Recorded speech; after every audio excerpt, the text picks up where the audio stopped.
ಮೈಸೂರಿನಲ್ಲಿ ಅದ್ದೂರಿಯಾಗಿ ನಡೆದ ಹನುಮ ಹಬ್ಬ. ಕೋಟೆ ಆಂಜನೇಯ ಸ್ವಾಮಿ ದೇವಸ್ಥಾನದ ಮುಂಭಾಗ ಹನುಮಂತೋತ್ಸವ ಸಮಿತಿ ವತಿಯಿಂದ 7ನೇ ವರ್ಷದ ಮೈಸೂರು ಹನುಮ ಹಬ್ಬ ಅದ್ದೂರಿಯಾಗಿ ನಡೆಯಿತು.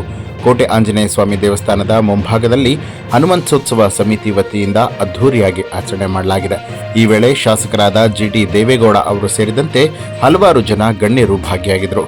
ಅರಮನೆ ಕೋಟೆ ಆಂಜನೇಯ ಸ್ವಾಮಿ ದೇವಸ್ಥಾನದ ಮುಂಭಾಗದಿಂದ ಆರಂಭಗೊಂಡಂತಹ ಮೆರವಣಿಗೆ ದೊಡ್ಡ ಗಡಿಯಾರದ ವೃತ್ತ, ಅಶೋಕ ರಸ್ತೆ, ನೆಹರು ವೃತ್ತ, ಇರ್ವಿನ್ ರಸ್ತೆ, ಆಯುರ್ವೇದ ವೃತ್ತ, ಸಯಾಜಿರಾವ್ ಸರ್ಕಲ್, ಚಿಕ್ಕ ಗಡಿಯಾರದ ವೃತ್ತ, ಸಂತೆಪೇಟೆ, ಅರಸು ರಸ್ತೆ, ಎನ್ಎಸ್ ರಸ್ತೆ, ಶಾಂತಲಾ ಚಿತ್ರಮಂದಿರ, 100 ಅಡಿ ರಸ್ತೆ, ಪಾಠಶಾಲೆ ವೃತ್ತ ಮೂಲಕ ಗನ್ನೌಜ್ ವೃತ್ತದಲ್ಲಿ ಮೆರವಣಿಗೆ ಮುಕ್ತಾಯಗೊಳಿತು.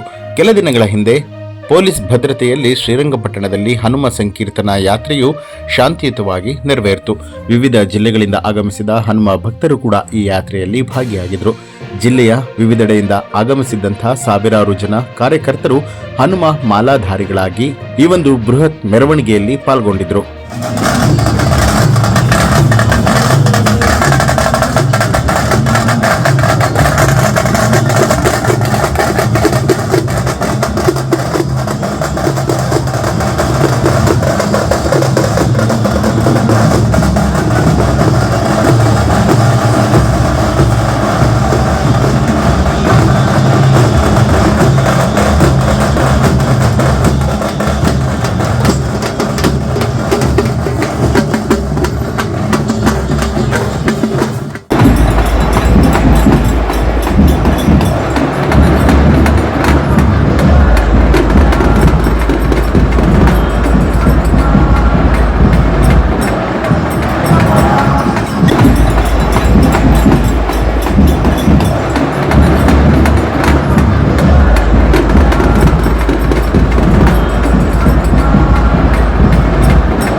आगे पढ़ने दर्शन